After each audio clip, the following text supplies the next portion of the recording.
everyone. I'm here with Bernie. We're just having a chat, and so it's been 6 months since the start of COVID lockdown. I found COVID lockdown at the beginning was beautiful. I loved being home. I loved being home with the girls. Me too. And I think I've shared this before. I think when I hit 40, my extroversion broke, and I became an introvert. I don't really like being with people. I like being home. I love people, but in small doses. And so I really enjoyed it. And I would have thought I would have struggled. So it was when school went back that it got tricky. Yeah. So with the pressure back on with the kids and driving them around and all of those sorts of things. And I shared with you before that my fear was that things that were lost in term 2 wouldn't just stay lost, that the school would try and shove everything into term 3. And it wasn't just a school, like all the activities that the girls were involved in, but so term 3 was just crazy and exhausting. And I felt guilty about feeling tired and fatigued, that I should be grateful because I think about my family in lockdown in Melbourne, only having an hour a day to exercise and that sort of thing. So I felt like I should have been more grateful, but I was just ready for a break. And I think you're not the only one. It has been tough, even though we can say, we're blessed and a lot of things have got back to normal, but there are a lot of people who have been stressed and tired, and we've been really concerned about kind of not being able to connect with people and not being able to gather with everyone. Yes. And so you had an idea about that, didn't you? Yes. Yeah. Well, I feel like, as a bit of a backstory, God's been talking to me a lot about how I need to connect with other, particularly women, I guess, and have a relationship where we're not being reactive but proactive. We're actually using our prophetic gifts that God's given us to call out the good in people. I think so often we pray when things go wrong, and God's like, what are you going to do with that? What are you going to do with with what you can see, the gold in people, and to encourage people. So I'd really like to get together with some friends and be praying for that. Prophetically declaring that. And that encouragement, I love that idea. I think we're in a season where a lot of people need that encouragement and need to hear, I guess, that as a church, we're continuing to, we love each other, even though we can't necessarily gather, we don't see each other face to face, but our heart is still for you. God is still for you. That God sees what you're going through, that He has words for you, and that we're continuing to uphold you in prayer. And I've really missed, we've had our mini branch and it's awesome, and I love the people in it, but I've really missed the opportunity to be together in corporate worship. And I literally mean the music, because I feel like I'm getting great teaching with the sermons, and often pop them in my ear while I'm doing other stuff. So I'm not even watching Edgar or Dirt, but listening to them. And I really enjoy that. That's great, but really missing the music. It's just not the same when you're not live. Yeah, I'm the same. I love to gather together. And years ago when I was going through a hard time, I found that verse in Nehemiah, the joy of the Lord is your strength.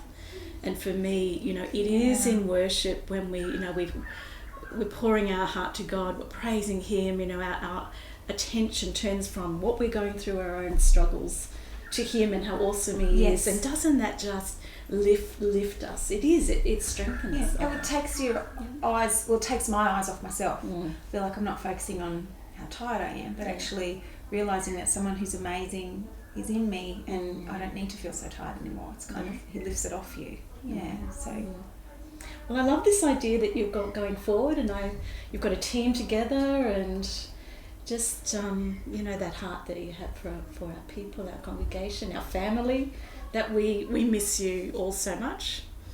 And in this season too, there've been a lot of people who they're just struggling with life issues, and it's been sometimes when you're in that space, it's really hard to hear the going forward when you're actually injured. And that's why the triage picture for me has been more like, you're out there and you're on enemy lines and there's warfare, but when you're injured, you actually need time to heal. You're not on the forefront anymore. And that there are a lot of our people are in that space, I think, where they just need to step back and understanding that God sees your need. He sees that you're hurt. He sees that you need fixing, if you like, and that that we come around you in that time too, and pray that in that your healing but it's not that you stay there. Yes. Because then when you're healed, then you go back on the forefront as well. Yeah. That's right. But not to feel that we don't, I guess, see that some of you are actually hurting in this season, and we want to be there for you as well. Just understanding that God, that verse that talks about he doesn't bruise the broken reed. He sees that he's not going to. He doesn't put more heavy requirements on somebody who's already broken. There is a time. There's a time to work, but there's a time to heal as well. Yes. So my background before Living Grace, Salvation Army, and I believe it was William Booth, the founder of the Salvation Army, who talked about how you can't worship God with a toothache. And of course he was talking about people's physical needs, and he didn't mean it was impossible to worship God with a toothache, just that it's really hard to focus on that when you're so consumed in your own pain.